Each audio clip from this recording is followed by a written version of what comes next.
Masal Diyarı Gizemli Orman. Bir varmış, bir yokmuş. Bir zamanlar, masal diyarının sınırlarında sevimli bir kız yaşıyordu. Adı Elif'ti ve oldukça meraklı bir kızdı. Bir gün, renkli kuşların cıvıltılarını dinlerken, tuhaf bir ses duydu. Sanki bir ses onu, "Gel, buraya gel Elif," diye çağırıyordu. Oysa ortalarda kimsecikler yoktu. Hayal gibi gelen sesi dinleyerek neşe içinde ormanın derinliklerine doğru küçük adımlarla yola çıktı. Ormanda geçirdiği zaman boyunca, kelebeklerin kanat çırpışları ve ağaç yapraklarının hışırtısı ona büyülü bir dünya sunmuştu. Ancak, Elif ormanda dolaşırken birdenbire yolunu kaybetti. Giderek daha yoğunlaşan ağaçlar ve gizemli yollar arasında kayboldu. Hava da iyice kararmaya başladı. Ancak o korkmadı, çünkü kalbinde bir cesaret, kendine güven ve sevgi vardı.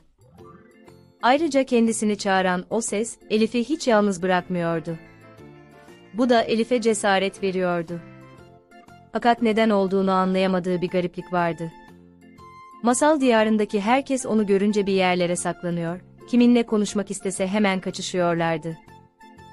Bu garip durumdan dolayı hem şaşkın hem de üzgün olarak ormanın derinliklerinde yürürken büyüleyici görüntüsüyle bir tavus kuşu prensesiyle karşılaştı. Prenses çok güzeldi ama mutsuzdu. Fakat ilginç olan Elif'ten kaçmamıştı. Elif'e sevecen bir sesle, "Hoş geldin Elif," dedi. Elif şaşkınlıkla, "Adımı nereden biliyorsunuz? Hem üstelik ben sizin sesinizi sanki daha önce duydum galiba," dedi. Tavus kuşu prensesi, tebessüm ederek, "Ben bu masal diyarı ormanın güzellikler ve mutluluklar kaynağıyım. Parlak tüylerim masal diyarına hem güzellikler saçar hem de neler olduğunu bilir, bana söylerler. Onların sayesinde her şeyi bilir ve hissederim. Ama yavaş yavaş bu duygularımı, özelliğimi kaybetmeye başladım. Aslında sadece adını değil senin buraya geleceğini de biliyordum. Çünkü seni çağıran bendim," dedi. Elif, "Peki ama niye?" diye sorunca tavus kuşu prensesi anlatmaya başladı. "Gelirken mutlaka fark etmişsindir. Masal diyarımızda dengeler bozuldu. Huzursuzluk, korku ve karanlık hüküm sürmeye başladı. Doğanın dengesini tekrar sağlayıp bizi bu dertten kurtaracak birini bekliyorduk. Bu kişi kötülüklere boyun eğmeyen, yüreği sevgi dolu, cesaretli ve akıllı biri olmalıydı. Bizi ancak o kurtarabilirdi. İşte o kişi sensin. Seni o nedenle çağırdım," diyerek Elif'e her şeyi anlatmaya başladı. Elif'e ormanın sırlarını öğretti. "Tekrar güzel günlere dönebilmemiz için lütfen bize yardım et." Bütün bu olanlar hep o büyücünün gelip masal diyarına yerleşmesiyle başladı. "Çaresiz kalınca son enerjimi de seni çağırmak için kullandım. Artık enerjim tükendi. Bu nedenle günden güne renkli güzel tüylerim de solmaya başladı. Oysa renkli tüylerim ormanın canlılığını, güzelliğini ve enerjisini temsil ediyordu," dedi. Elif duyduklarından dolayı çok üzüldü. "İyi ama, ben ne yapabilirim ki?" diye sordu. Tavus kuşu prenses, "Onu da sen bileceksin. Ben senin bu işi yapacağına inanıyorum. Şimdi sana bir de hediye vereceğim. Şu an renkleri soluk. Ama inanıyorum ki senin sayende bir gün tekrar renklerimiz ve doğamız tekrar canlanacak. O gün geldiğinde bu tüy de parlaklaşacak ve renklerinin canlandığını göreceksin. İşte o zaman senin işine yarayabilir," diyerek kuyruğundan bir telek çıkarıp Elif'e verdi. Elif hediye için teşekkür ederek vedalaştı ve tekrar yola koyuldu. Kara kara ne yapacağını düşünüyordu. Tam o sırada gökyüzünden inen ışıl ışıl kelebekler ile karşılaştı. "Merak etme Elif, biz sana yardım edeceğiz," dediler. Meğer tavus kuşu prensesi kelebeklere önceden Elif'in geleceğini bildirmiş ve ona yardım etmelerini söylemiş. Her bir kelebek, farklı konulardaki bilgelikleriyle kısa süre içerisinde Elif'e bildikleri her şeyi öğrettiler. Elif çok zeki bir kızdı, her şeyi çabucak öğreniyordu. Çünkü isteyerek, severek yapıyordu bu işi. Bu nedenle de çabuk öğreniyordu. "Nihayet bir gün, bizi takip et, seni biriyle tanıştıracağız. Bizden öğrendiklerinden sonra sana artık o yardım edecek," dediler. Bir müddet gittiler. Birden karşılarına bir tavşan çıktı. Ama bu sıradan bir tavşan değildi. Ormanların efsanevi yıldız tavşanıydı. Yıldız tavşanının görevi geceleri uykudan uyanamamış olan yıldızları uyandırıp ay ışığında parlamalarını sağlamaktı. Böylece orman daha aydınlık ve güvenli, huzurlu oluyordu. Fakat bir süredir yıldızlar uyanık olsa da parlayamıyordu. Çünkü yıldızların prensesi masal diyarına yerleşen büyücü tarafından esir edilmişti. Hepsi de çok üzgündü. Doğanın düzeni bozulmuştu. Orman, geceleri çok karanlık ve korkunç oluyordu. Ormanda yaşayan tüm canlılar huzursuz ve korku içindeydi. Çünkü her an her yerde karşılarına bilinmedik bir şekilde büyücü çıkabilirdi. Sürekli kılık değiştirerek dolaşıyordu.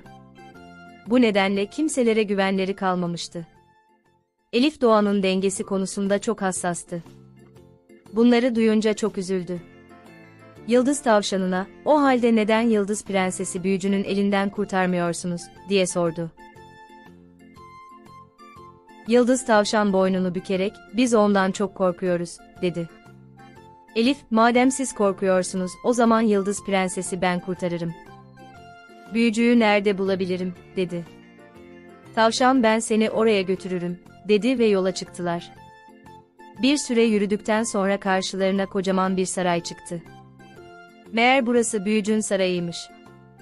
Yıldız tavşan daha fazla yaklaşamayacağını söyledi ve gitti.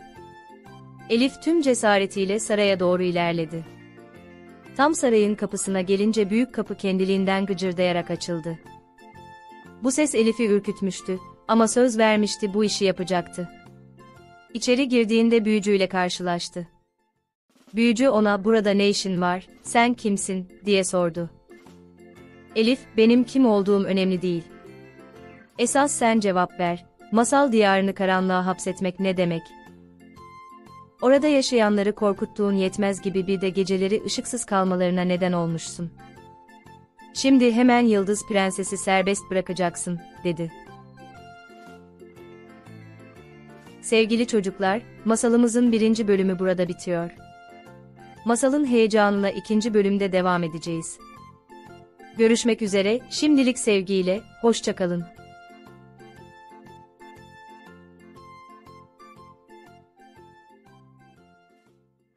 Tekrar merhaba sevgili çocuklar.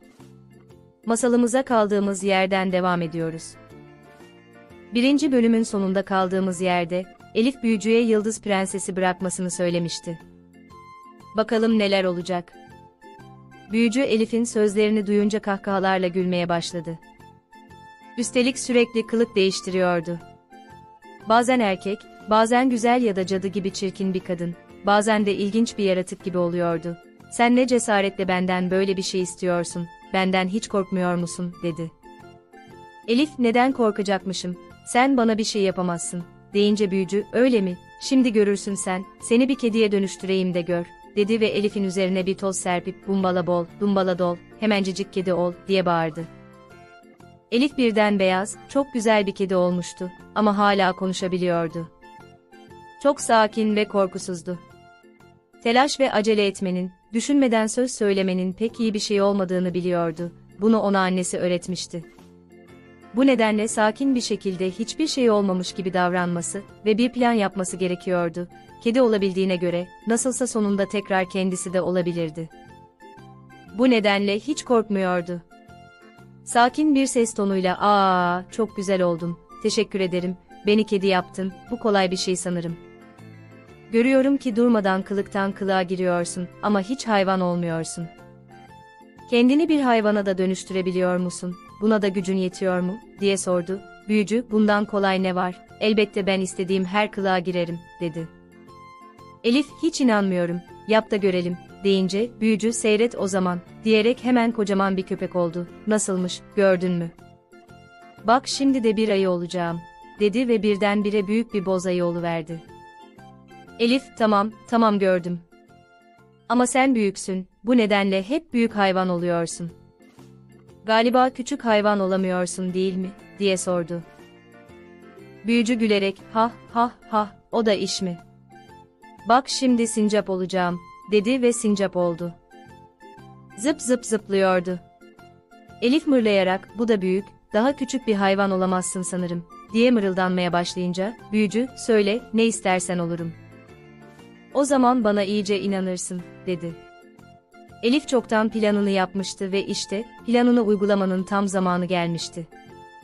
Bilmem ki, mesela bir kuş ol, hayır, hayır daha küçük bir şey. Tamam buldum, minik bir fare ol. Ama eminim olamazsın. Çünkü fareler çok küçüktür. Sen kesinlikle fare olamazsın, dedi. Büyücü, öyle mi, seyret o zaman nasıl oluyorum bak gör, dedi ve hemen bir fareye dönüştü. Meğer Elif'in planı da buymuş. Hemen fırlayıp minik fareyi yakaladı ve bir lokmada yedi yuttu. Büyücü ortadan kalkmıştı.